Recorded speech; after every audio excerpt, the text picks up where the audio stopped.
Before we can tell the full story of the United Kingdom, we must begin with the lands and peoples that eventually came together to form it.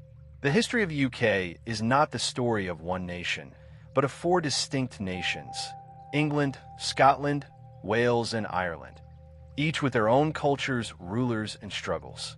The road to union was long and fraught with conflict, diplomacy, and power shifts that shaped the modern United Kingdom we know today.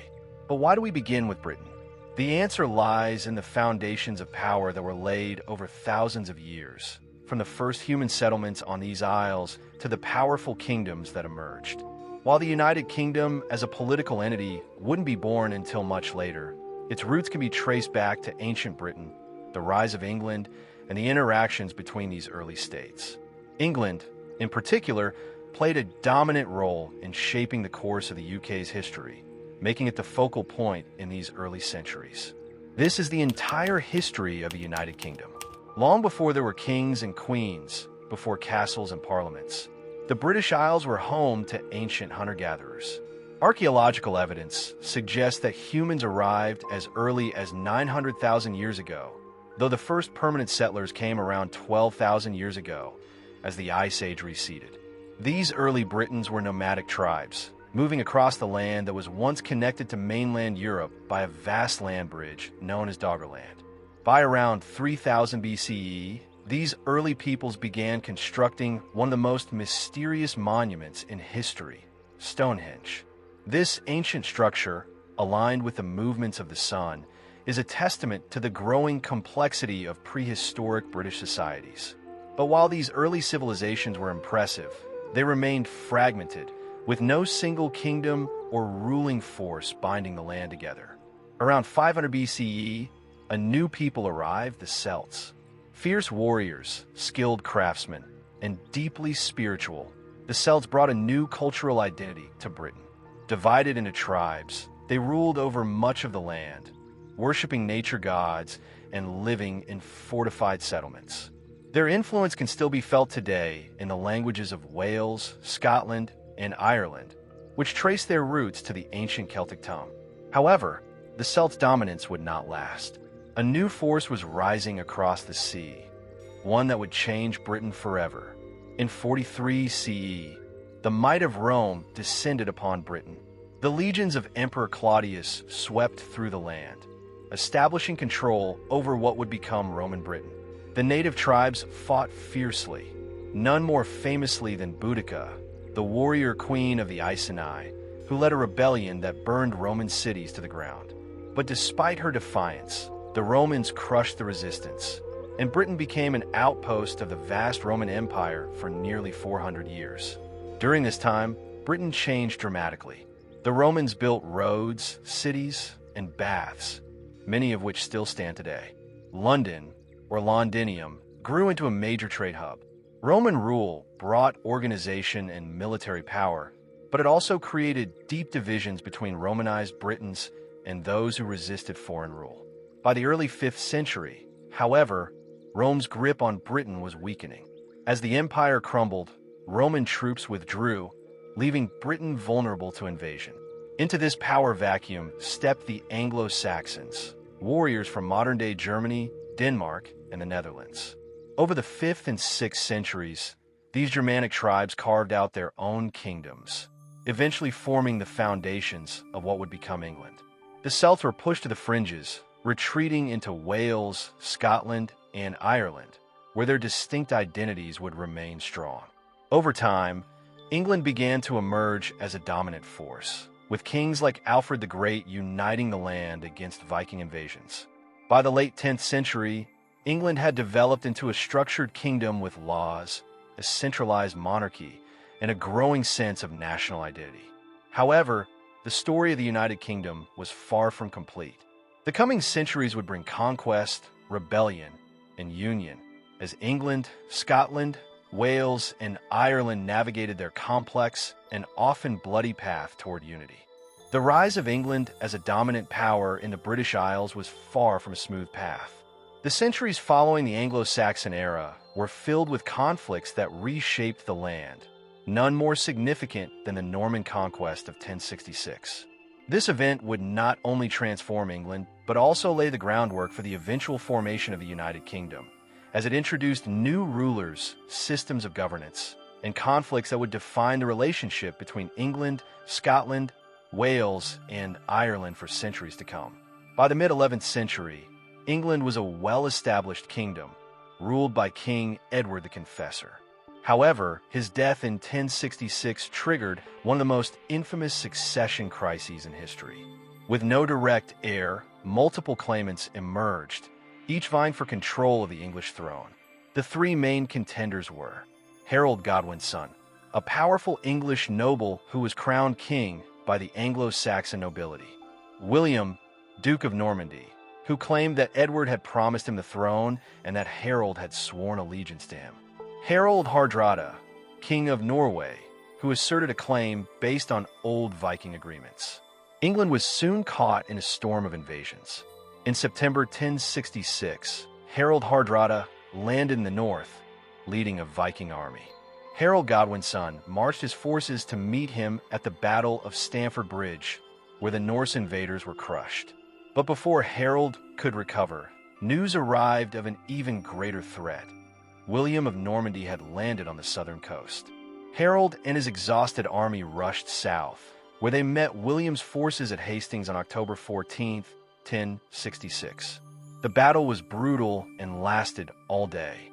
The English fought fiercely with their traditional shield wall, but the Normans, using superior cavalry tactics, broke through. By the evening, Harold lay dead. Legend says he was struck in the eye by an arrow, and the English army was defeated. William, now known as William the Conqueror, seized control of England and was crowned King of England on Christmas Day, 1066. But his conquest was not just about seizing a throne. It was about reshaping an entire society. The Normans did not merely rule England. They completely transformed it. William introduced a new feudal system, replacing the old Anglo-Saxon nobility with Norman lords who pledged loyalty to him. Castles, including the famous Tower of London, were built across the country to establish control. One of William's greatest achievements was the Domesday Book of 1086, a vast survey of England's lands and wealth. This record provided a detailed account of every village, farm, and landowner, helping William solidify his grip on power. But while England was now under Norman rule, the rest of Britain remained independent. Scotland, Wales, and Ireland each had their own rulers, and relations with England would soon become increasingly tense. At the time of William's conquest, Wales was not a single kingdom, but a collection of smaller, often warring principalities. The Normans initially struggled to control Wales, but by the late 13th century, under King Edward I, England launched a full-scale invasion. Edward's armies built powerful stone castles, such as Carnarvon and Conwy, to dominate the Welsh people. In 1282, the last native prince of Wales, Llywelyn ap Griffith, was killed, and Wales was fully conquered. Edward's victory led to the creation of the title Prince of Wales, which was given to his son, starting a tradition that continues to this day. Scotland remained fiercely independent, despite repeated attempts by England to bring it under control.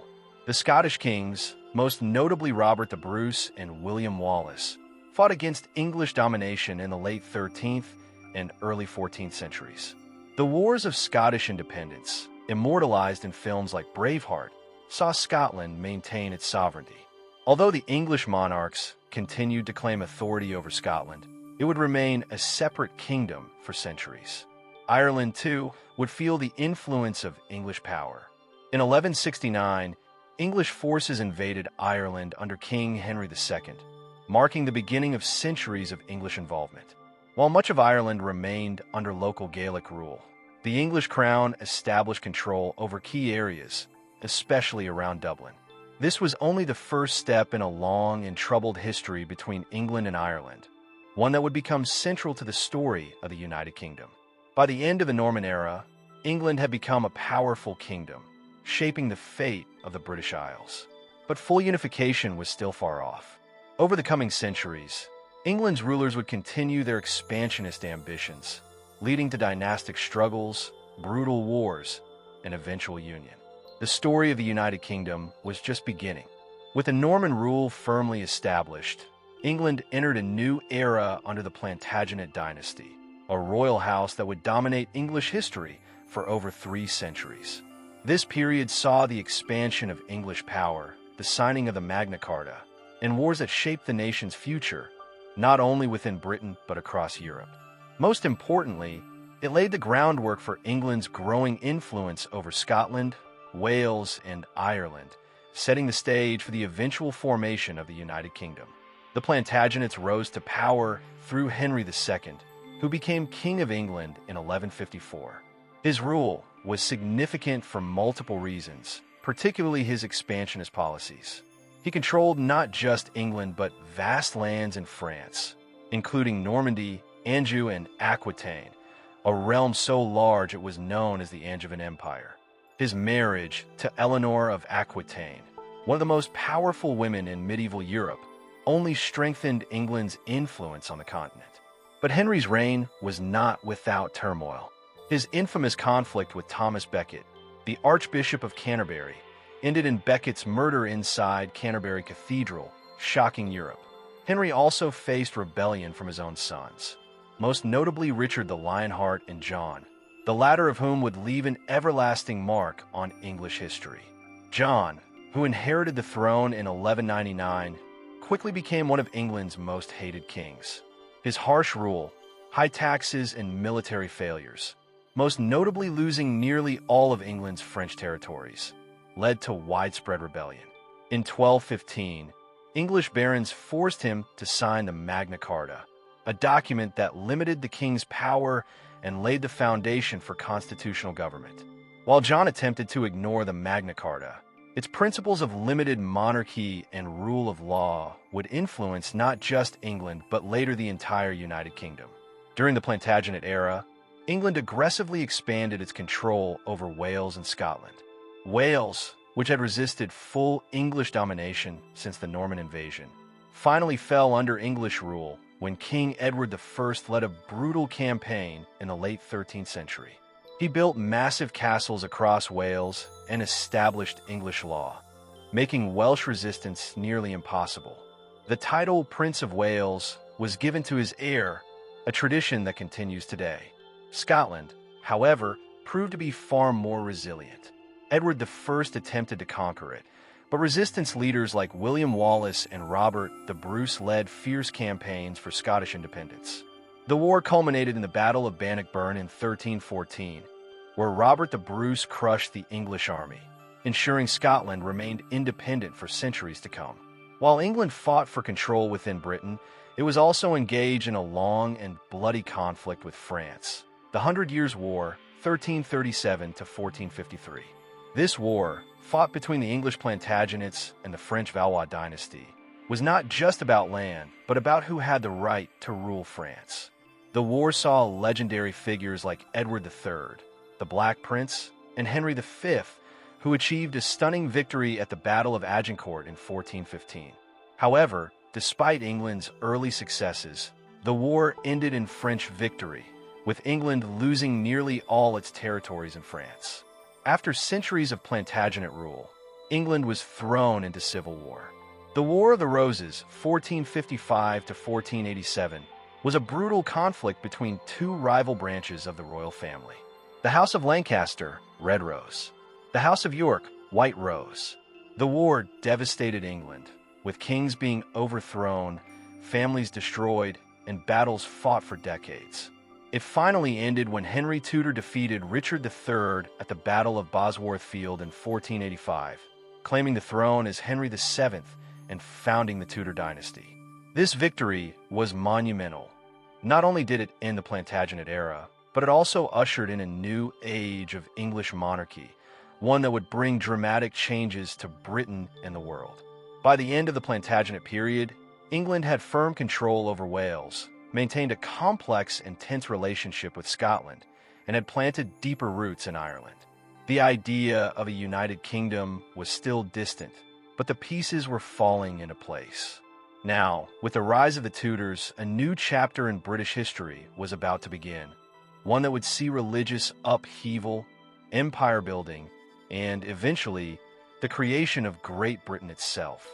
With the rise of Henry VII in 1485, the tumultuous Plantagenet era ended, and England entered a period of relative stability under the Tudor dynasty. The Tudors would define English history with dramatic religious shifts, the expansion of naval power, and the early seeds of empire. More importantly, their rule would set in motion events that would eventually lead to the creation of the United Kingdom. Henry VII, the first Tudor king, brought peace to a nation ravaged by the War of the Roses.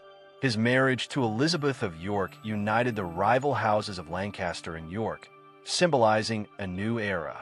Henry's reign was marked by economic recovery, strong central government, and political marriages that strengthened England's ties with other European powers. But while his reign was stable, it was his son, Henry VIII, who would shape England's future in ways no one could have foreseen. Henry VIII is one of history's most famous monarchs, not just for his 6 wives, but for fundamentally altering the religious landscape of England. For centuries, England had been a Catholic nation, loyal to the Pope in Rome.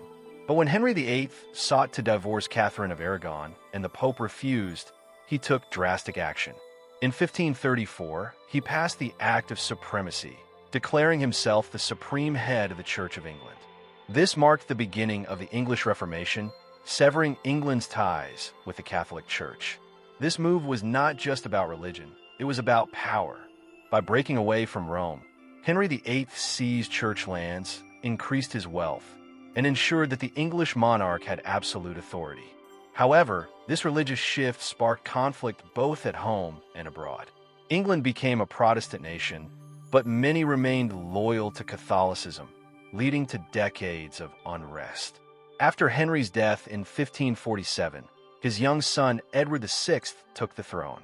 As a staunch Protestant, Edward's short reign saw further Protestant reforms. But his death in 1553 brought England's religious tensions to a boiling point. His successor, Mary I, was a devout Catholic and sought to restore England to Catholicism. Her reign was marked by the persecution of Protestants, earning her the infamous nickname Bloody Mary. Hundreds of Protestants were burned at the stake, and England's religious future remained uncertain. Mary's death in 1558 ushered in one of England's most celebrated reigns, that of Elizabeth I. Known as the Virgin Queen, Elizabeth was a brilliant ruler who balanced diplomacy, military power, and religious tensions with remarkable skill. Elizabeth permanently established Protestantism in England, but she took a more moderate approach than her predecessors. Her reign was defined by the defeat of the Spanish Armada, 1588 England, under the command of Sir Francis Drake, crushed Spain's mighty fleet, securing its place as a rising naval power. The expansion of trade and exploration. This era saw explorers like Sir Walter Raleigh and Francis Drake venture into the New World, setting the stage for England's future empire. The flourishing of arts and culture. This period is often called the Elizabethan Golden Age, marked by the works of William Shakespeare and a renaissance in English literature. One of the most significant developments of Elizabeth's reign was her relationship with Scotland. At the time, Scotland was a separate kingdom, but its royal family, the Stuarts, had a direct bloodline to the English throne. Elizabeth had no heirs, which meant that upon her death, the English crown would pass to her Scottish cousin, James VI of Scotland. This moment was crucial because it would unite the crowns of England and Scotland under a single ruler. When Elizabeth I died in 1603, James VI of Scotland became James I of England, ruling both kingdoms in what became known as the Union of the Crowns. This did not yet create the United Kingdom, but for the first time, England and Scotland were ruled by the same monarch. This was the first major step toward unification, a process that would take another 100 years to complete. With the Tudors gone and the Stuarts now on the throne, England and Scotland were about to face new challenges. Religious conflicts, civil war, and political upheaval would shake the British Isles, bringing them ever closer to becoming a single kingdom. The Tudor era had ended, and with it came a monumental shift in the history of Britain. With the death of Elizabeth I in 1603, the English throne passed to her closest relative, James VI of Scotland, who became James I of England. This was a turning point, as it marked the first time that England and Scotland were ruled by the same monarch. While they remained separate nations, governed by their own laws and parliaments, the seeds of unification had been planted. However, the Stuart era was anything but peaceful. Religious conflicts, political struggles, and a devastating civil war would soon bring the kingdoms to the brink of collapse. James I believed in the divine right of kings, the idea that monarchs were chosen by God and should have absolute authority. This clashed with the growing power of Parliament, which had become more assertive under the Tudors. James' reign saw rising tensions between Protestants and Catholics. In 1605, a group of Catholic conspirators attempted to blow up Parliament in the infamous Gunpowder Plot, led by Guy Fawkes. This failed assassination attempt further fueled anti-Catholic sentiment in England. Despite his dream of uniting England and Scotland into one country, James faced resistance. While he officially styled himself as the King of Great Britain, Scotland and England remained legally separate. His failure to fully unite the nations left the issue unresolved for his successors. James' son, Charles I, took the throne in 1625 and quickly proved to be even more authoritarian than his father. He ruled without parliament for 11 years, imposing high taxes and cracking down on religious dissent. His rule alienated both the English people and the Scots, who opposed his attempts to impose Anglicanism on Scotland. In 1642, after years of rising tensions, civil war erupted between the Royalists, who supported Charles I, and the parliamentarians, who wanted limits on royal power. The war raged for nearly a decade, culminating in a shocking and unprecedented event, the execution of King Charles I in 1649. For the first time in history, England was declared a republic, ruled by Oliver Cromwell and his strict Puritan regime. The monarchy had been abolished, and England was now called the Commonwealth of England. Cromwell ruled England with an iron grip, but his strict Puritan policies made him deeply unpopular. After his death in 1658, England was eager to restore the monarchy. In 1660, Charles II, son of the executed Charles I, was invited back to reclaim the throne in an event known as the Restoration. Charles II was far more politically savvy than his father. He restored the Church of England, but also sought to keep the peace between Protestants and Catholics. His reign saw the rise of the first political parties, the Whigs, who opposed absolute monarchy, and the Tories, who supported the king. However, his successor, James II, was a Catholic monarch in a deeply Protestant nation. His attempts to impose Catholic rule led to a swift and dramatic crisis. In 1688, fearing a Catholic dynasty, Parliament invited William of Orange, husband of James II's Protestant daughter, Mary, to take the throne. James II fled to France, and William and Mary became the new rulers of England in what became known as the Glorious Revolution, a bloodless coup that forever changed the monarchy. To prevent future abuses of power, Parliament passed the Bill of Rights, 1689, which limited the power of the monarchy and established Parliament as the supreme authority. This was a turning point. It marked the beginning of a constitutional monarchy, setting England on the path to democracy. By the late 17th century, the idea of formally uniting England and Scotland was once again at the forefront. While both nations had been ruled by the same monarch for over a century, they remained separate entities with their own parliaments, laws, and economies. However, economic struggles and political pressures led to the eventual signing of the Act of Union in 1707. England and Scotland officially merged into one kingdom, Great Britain.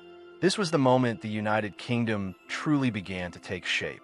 With the birth of Great Britain, the stage was set for a new era of expansion, empire building, and global influence. With the Act of Union in 1707, England and Scotland had officially merged into Great Britain, forming a single, unified kingdom. But this was just the beginning of a new chapter in history, one that would see Britain transform into a global superpower. The 18th and 19th centuries saw the rapid expansion of the British Empire, fueled by military victories, economic strength, and colonial ambitions. However, this rise to dominance was not without conflict, rebellion, and controversy. As Britain expanded its influence across the world, it encountered fierce resistance, engaged in brutal wars, and built a system of imperial rule that would shape history for centuries. After the death of Queen and in 1714, the British throne passed to the House of Hanover, a German royal family. George I, a distant relative of the Stuart monarchs, was chosen as king, despite barely speaking English. This marked the beginning of a new royal dynasty and a gradual decline of absolute monarchical power. Since George I had little interest in governing Britain, Parliament and the Prime Minister gained more authority. Robert Walpole became Britain's first de facto Prime Minister, shaping the political system we recognize today. This period saw the establishment of a constitutional monarchy, where the king ruled in name, but Parliament held real power. At the same time, Britain was expanding overseas. The empire stretched across North America, the Caribbean, Africa, and India. The British East India Company, originally a trading enterprise, was transforming into a powerful force, seizing control of Indian territories and establishing British dominance over the subcontinent. One of the most crucial moments in Britain's rise to global supremacy was the 7 Years' War, 1756 to 1763, a massive global conflict involving almost every major European power. Britain emerged victorious, gaining Canada from France, dominance over India, and key Caribbean territories. This victory solidified Britain as the world's most powerful empire. However, with great power came great challenges. Governing a vast empire required immense resources, military force, and political control. As Britain sought to tighten its grip on its colonies, tensions began to rise, especially in North America. By the late 18th century, Britain's American colonies had grown increasingly frustrated with high taxes, lack of representation in Parliament, and British control over their affairs. The infamous Stamp Act and Tea Act led to widespread protests, culminating in the American Revolution, 1775 to 1783. Despite Britain's military strength, the American colonies, with the help of France and Spain, managed to defeat British forces. In 1783, Britain officially recognized the United States of America as an independent nation. This was a major blow to the empire, but it was not the end of Britain's global ambitions. Even as Britain lost its American colonies, it was experiencing a revolution of a different kind, one that would reshape society, technology, and the economy forever.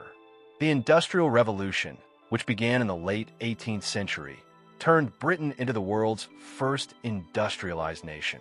Factories, steam engines, railroads, and mechanized production transformed Britain's economy and made it a leader in global trade.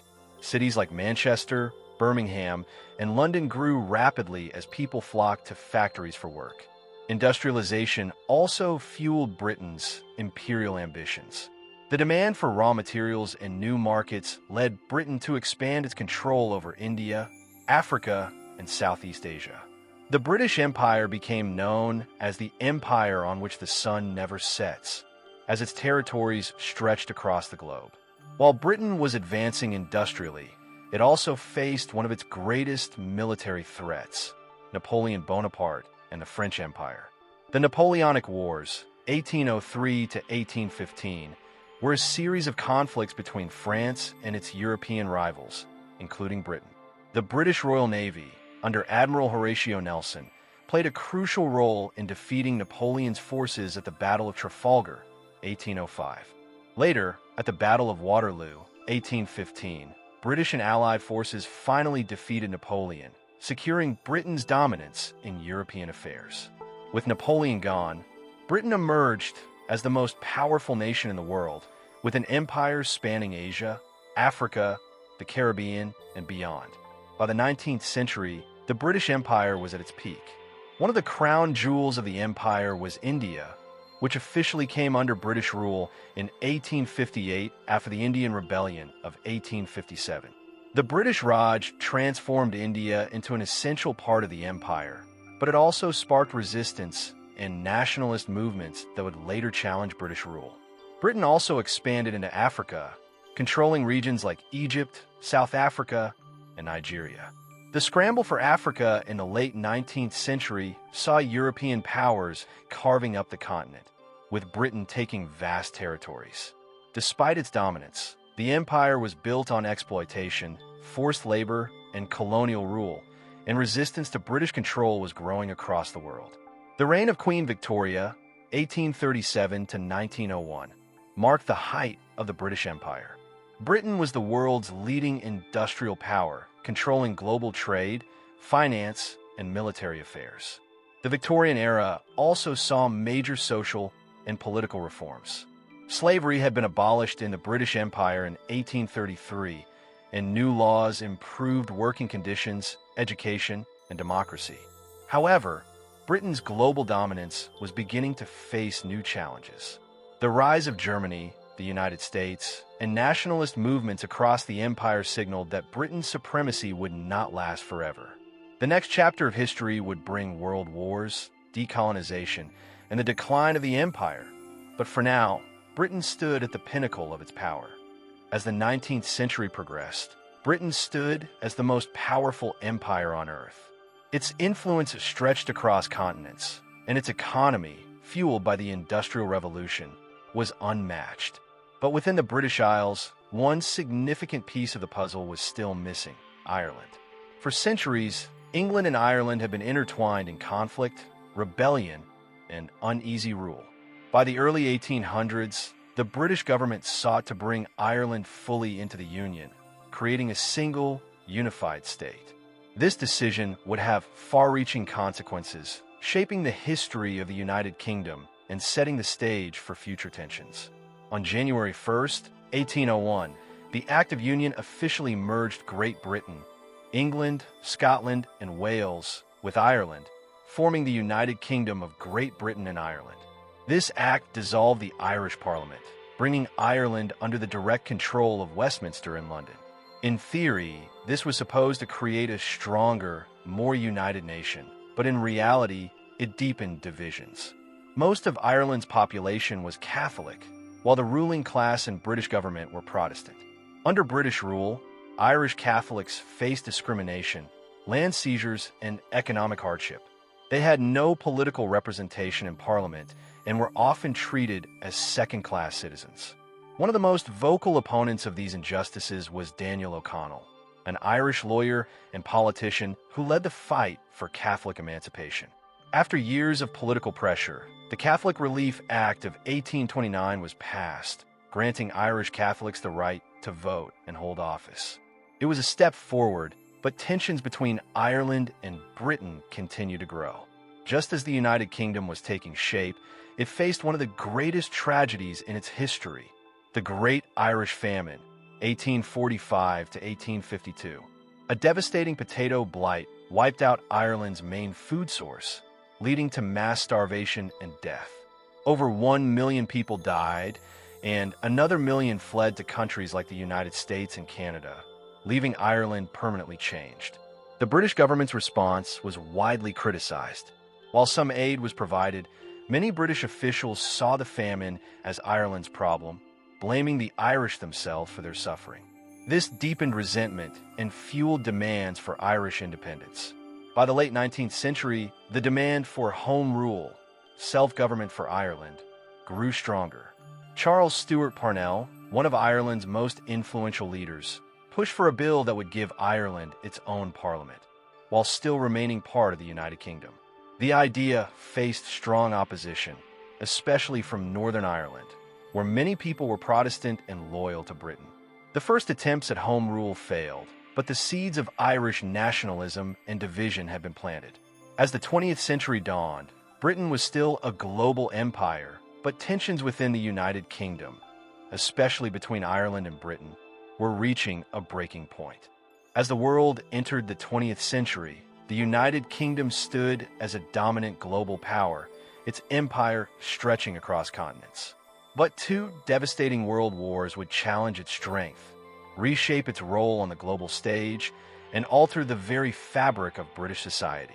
The years between 1914 and 1945 would be among the most tumultuous in the nation's history, bringing both suffering and transformation. When Britain declared war on Germany on August 4, 1914, it embarked on a conflict that would test its military, economy, and people like never before. The war was sparked by the assassination of Archduke Franz Ferdinand of Austria, but deeper tensions, imperial rivalries, alliances, and nationalism had long been simmering. Britain, as part of the Triple Entente alongside France and Russia, faced off against the Central Powers, led by Germany and Austria-Hungary. The British Army, initially a professional force of just over 100,000 men, rapidly expanded as millions volunteered to fight. The war effort became total, with industries shifting to produce weapons and supplies. Women entered the workforce in unprecedented numbers, taking on roles in munitions factories, transport, and nursing. The government introduced new policies such as rationing and conscription, fundamentally changing the relationship between the state and its citizens.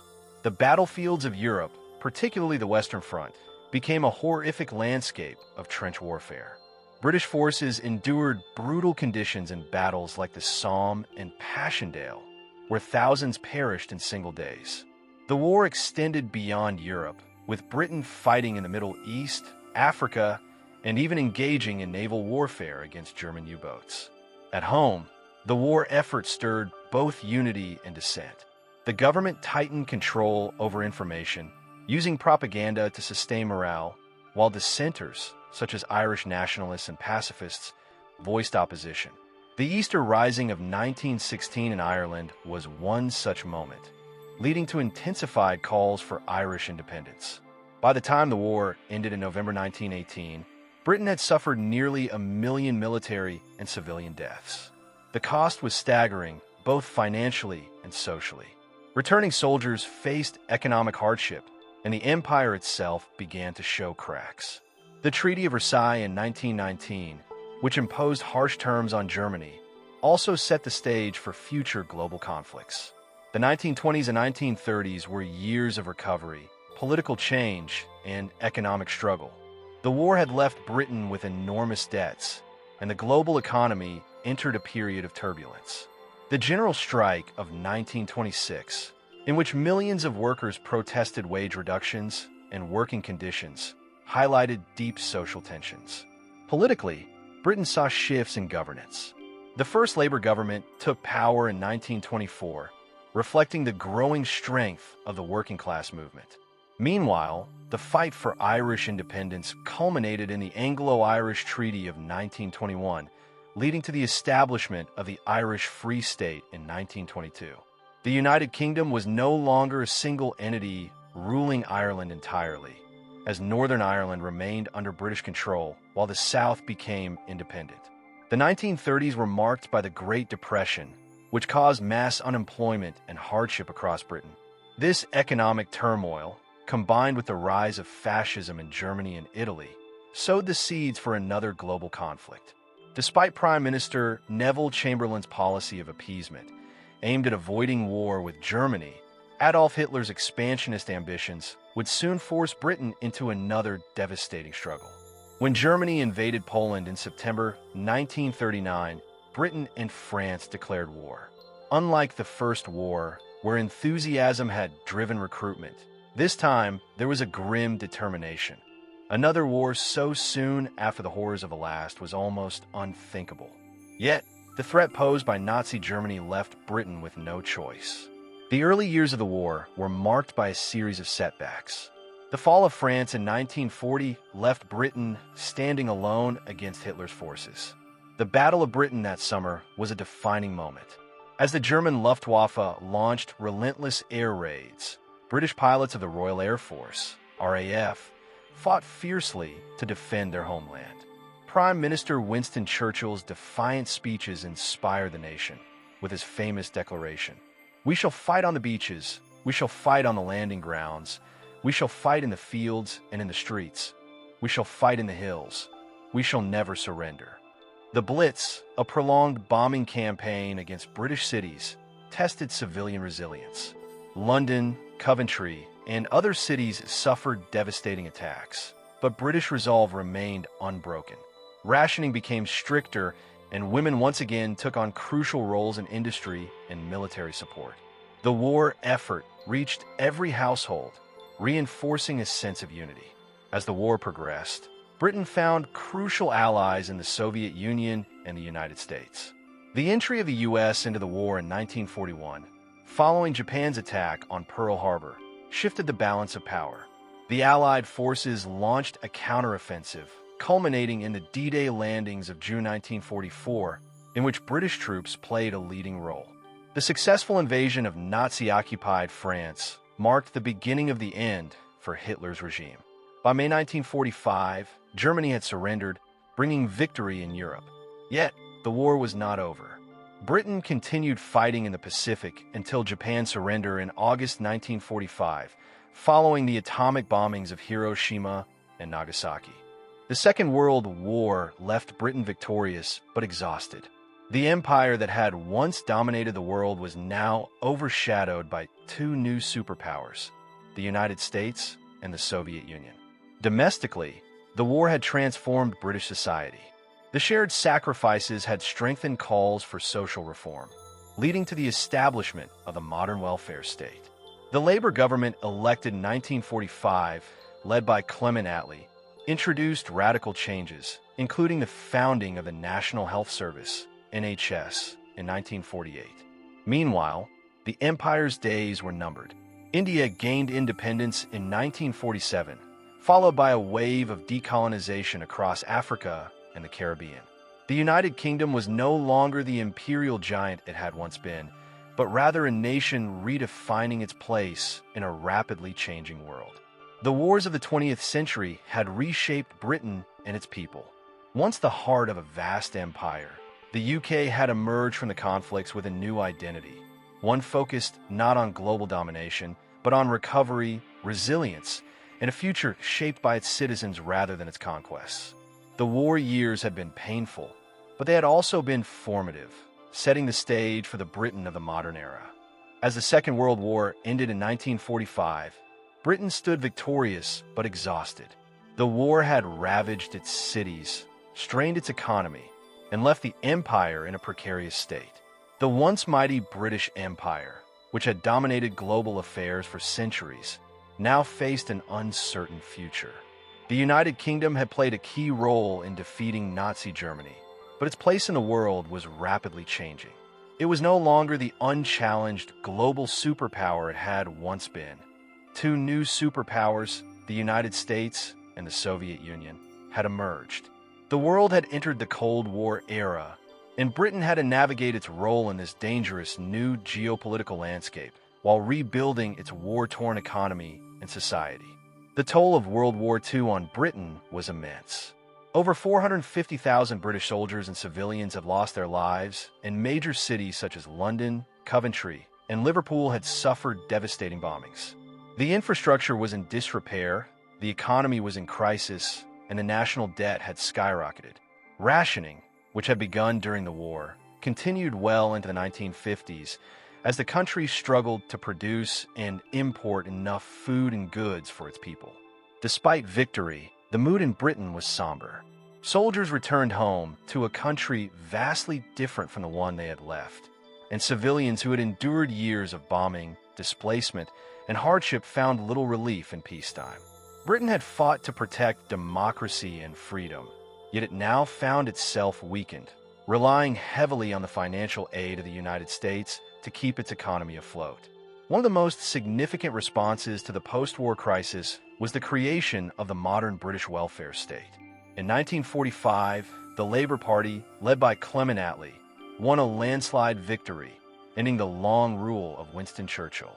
The new government immediately set about transforming Britain's social and economic structure. The most groundbreaking reform was the creation of the National Health Service, NHS, in 1948, ensuring that healthcare was free at the point of use. For the first time, Britons had access to medical care regardless of their financial status. The Labour government also introduced a range of social security measures, including pensions, unemployment benefits, and housing projects.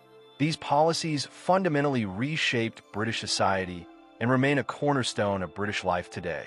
However, the economic challenges were overwhelming. Britain had accumulated an enormous national debt, largely due to war expenses and loans from the United States and Canada. The economy was in ruins, and industries such as coal, steel, and shipbuilding were struggling to recover. The government implemented a policy of nationalization, bringing key industries under state control in an effort to stabilize production and employment. While these efforts helped in the short term, they also created long-term inefficiencies that would later contribute to economic stagnation. While Britain was focused on rebuilding, the geopolitical landscape was shifting dramatically. The Cold War had begun, a global struggle between the United States and the Soviet Union, with nuclear weapons and ideological conflicts defining international relations. Britain, despite its weakened state, positioned itself firmly on the side of the West. In 1949, Britain became a founding member of NATO, aligning itself with the United States and other Western nations against the growing threat of Soviet expansion. The country also developed its own nuclear weapons, successfully testing its first atomic bomb in 1952. This was a major step in Britain's efforts to maintain global influence, proving that it still held a seat at the table of great powers. Yet, Britain's position was complicated.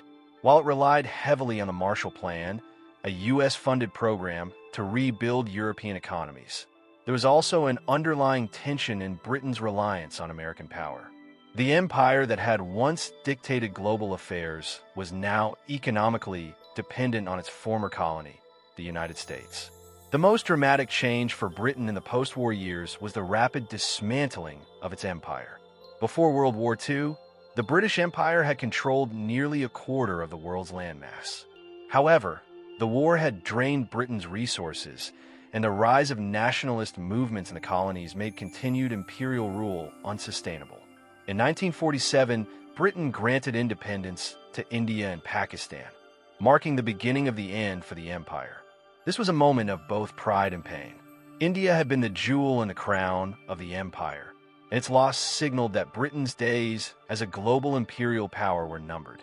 Throughout the 1950s and 60s, other colonies in Africa, the Caribbean, and Asia followed. Ghana became independent in 1957, followed by Kenya, Nigeria, Jamaica, and many others.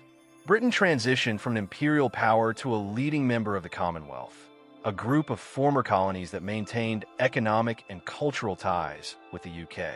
While decolonization was seen as a necessary step, it also led to significant economic challenges. The empire had been a source of wealth, and its dissolution forced Britain to rethink its place in the world. The rise of the European Economic Community, EEC, presented new opportunities, but Britain initially hesitated to join, fearing it would be seen as a betrayal of its Commonwealth ties. Nothing highlighted Britain's declining global influence more than the Suez Crisis of 1956. In a bold move, Britain, alongside France and Israel, launched a military operation to regain control of the Suez Canal in Egypt after it had been nationalized by Egyptian President Gamal Abdel Nasser. However, the intervention was met with strong opposition from the United States, which forced Britain to withdraw. The event was a humiliating defeat and demonstrated that Britain could no longer act independently on the world stage without American support. The crisis was a turning point. It shattered Britain's self-image as a dominant global power and reinforced the reality that the Cold War was now being shaped by the United States and the Soviet Union, not Britain. Despite political and economic struggles, British society was transforming. The 1950s and 60s saw a shift from post-war austerity to a period of growing prosperity and cultural change. By the late 1950s, rationing had ended, and people began enjoying new consumer goods such as televisions, washing machines, and automobiles. The 1960s, often called the swinging 60s, were marked by a revolution in fashion, music, and social attitudes.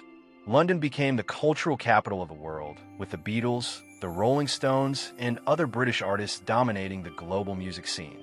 The decade also saw a loosening of traditional social norms, with changes in attitudes toward gender roles, race, and sexuality. Politically, the Labour and Conservative parties traded power throughout the period, with figures such as Harold Macmillan, Harold Wilson, and Edward Heath shaping policy. Britain's economy improved but remained fragile, with issues such as inflation and industrial strikes becoming major challenges. By the late 20th century, Britain had undergone a profound transformation. It had lost its empire, embraced the welfare state, endured the Cold War, and redefined its cultural identity. While it remained an important player in global politics, it was no longer the supreme power it had been at the height of the empire. The next chapter of Britain's history would see it entering the European Economic Community, grappling with economic challenges in the 1970s, and eventually redefining its role once again in the modern world. The echoes of its imperial past and the lessons of the Cold War would continue to shape Britain's path for generations to come. As the clock struck midnight on January 1st, 2000, the United Kingdom stepped into a new millennium filled with both promise and uncertainty. The 21st century would prove to be one of the most dynamic and challenging periods in British history, marked by political upheaval, economic crises, global conflicts, and a shifting identity on the world stage.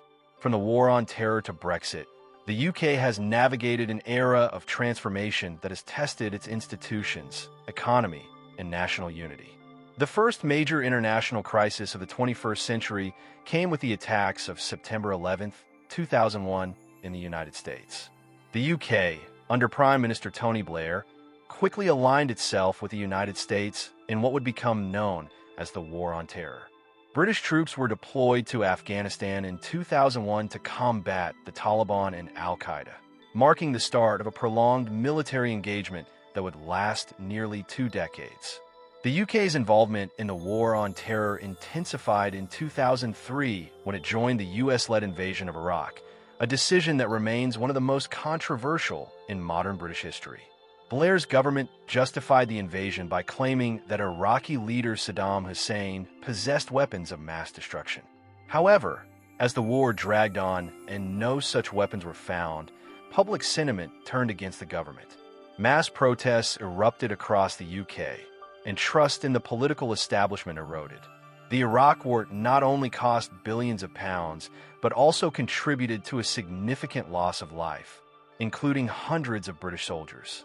The conflict left a lasting mark on the country's foreign policy, leading to increased skepticism about military interventions in the future. Just as the UK was grappling with military conflicts abroad, it faced a severe economic crisis at home. The 2008 global financial crisis triggered one of the worst recessions in British history. The UK's banking sector was hit hard, with major financial institutions such as the Royal Bank of Scotland and Lloyds requiring government bailouts. The crisis led to rising unemployment, falling wages, and a dramatic increase in public debt. In response, the Conservative-led government, under Prime Minister David Cameron and Chancellor George Osborne, implemented austerity measures to reduce the deficit.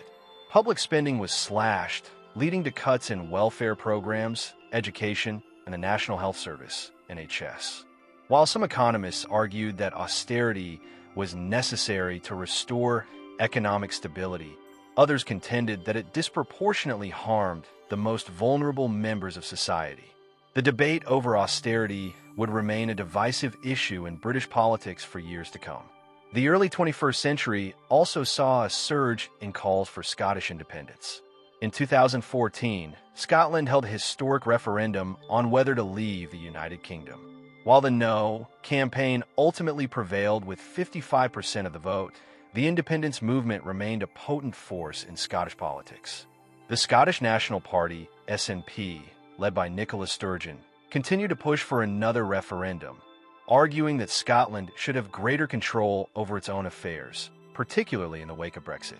The independence movement was fueled by frustrations over Westminster's handling of economic policies, defense strategies, and, most significantly, the decision to leave the European Union.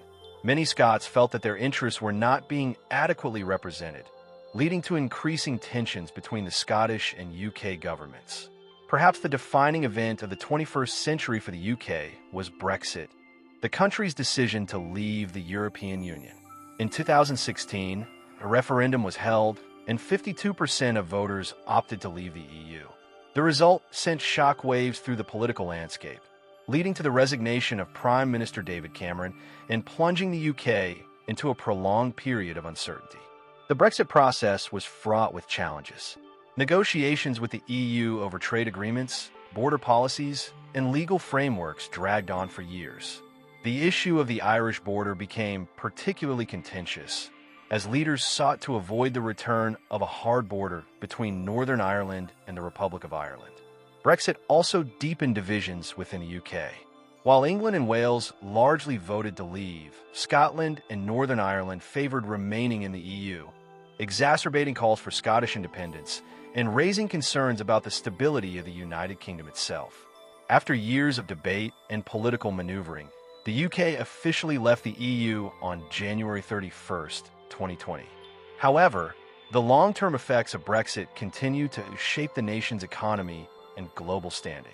In 2020, just as the UK was beginning to adjust to its post-Brexit reality, it was hit by another major crisis, the COVID-19 pandemic. The virus spread rapidly, overwhelming hospitals and prompting the government to impose nationwide lockdowns. The pandemic had devastating consequences, resulting in tens of thousands of deaths and severe economic disruption.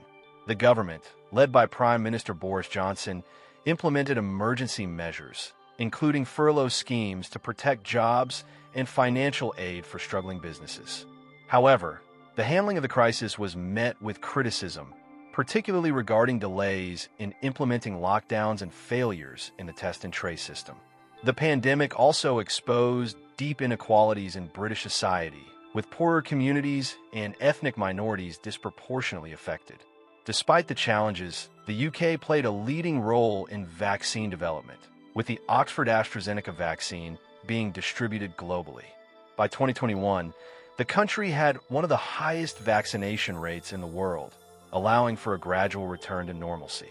However, the economic scars left by the pandemic, including soaring debt and inflation, continue to pose challenges. The 21st century has seen significant political shifts in the UK, with frequent changes in leadership. Following Brexit, Boris Johnson led the Conservative Party to a landslide victory in the 2019 general election, promising to get Brexit done. However, his tenure was marred by scandals, including allegations of government officials breaking lockdown rules.